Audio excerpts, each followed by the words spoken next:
So,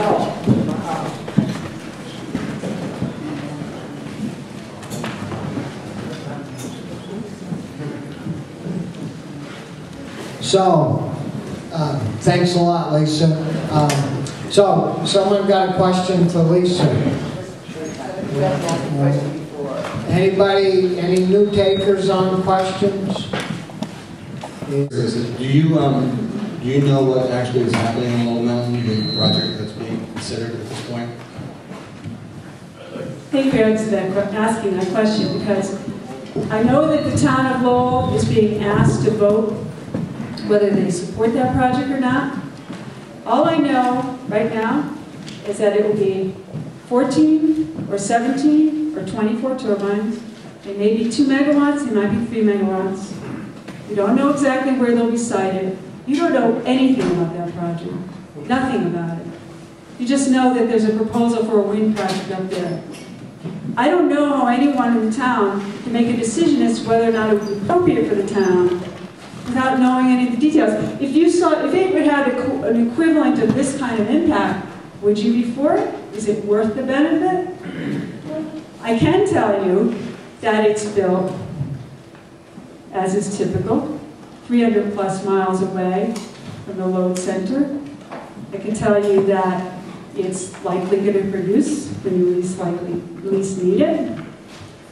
And I can tell you that it's going to be more expensive than fossil fuel or any of the other generation. And when you sit and look at how low load you have in Vermont, it's very difficult for you to trade, in my opinion, for any of us in North Country to trade off some of these very sensitive areas for what appears to be pretty minor, infinitesimal power plant.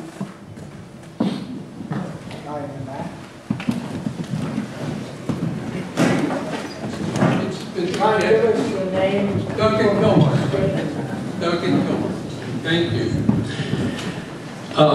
We've heard a comment here that the local economy will benefit by tens of millions of dollars, and the project cost is speculated, because we don't have firm figures from Green Mountain Power, at being $150 million.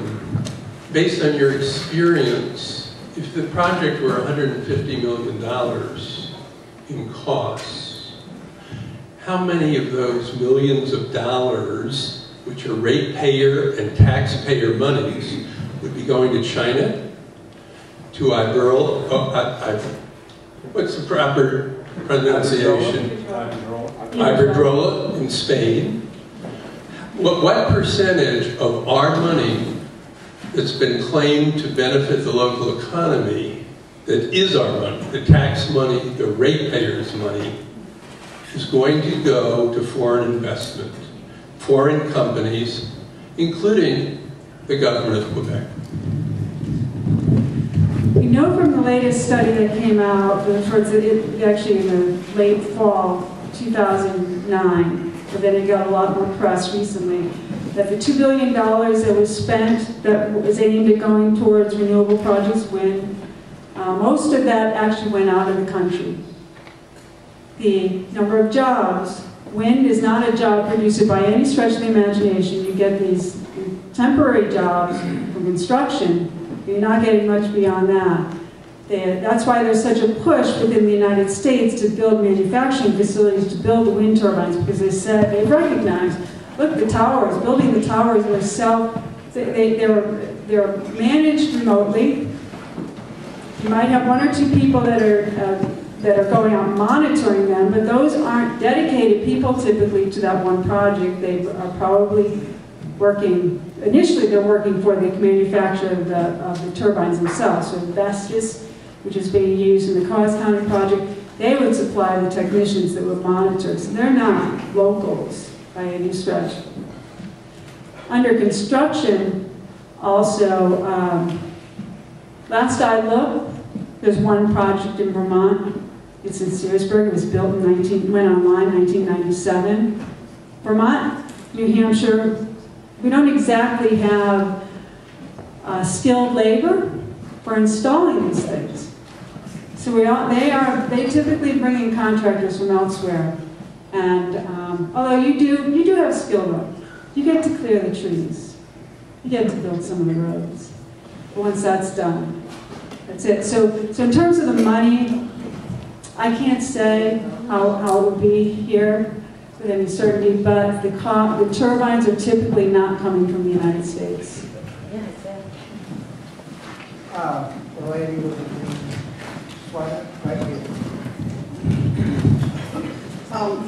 You've gone through a lot of countrywide issues, some New England-wide issues, and then you turned around and you said, here in Vermont, it's different, we're smaller, we don't use a lot of the power.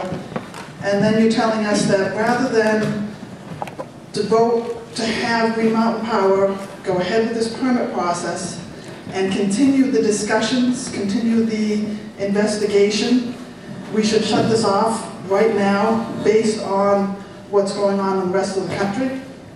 No, I didn't say that. What I'm saying is you don't have enough information. You want to make the vote now and then get into the discussion? Because I can tell you that once this thing goes to the Public Service Board, it will get approved and it will get built. Yes. That's it. But if we vote now, then that will end the discussion. Why? Because Okay, maybe the vote is premature. The vote is to ask Green Mountain Power whether or not to continue with the permit process. If the vote is no, Green Mountain Power has said that they will walk away. Ends the discussion.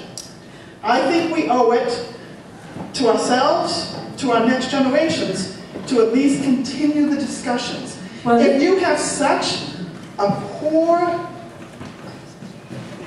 think of the right word, belief that the Public Service Board is not doing what's in the public good, then we have a much bigger problem than just the wind power.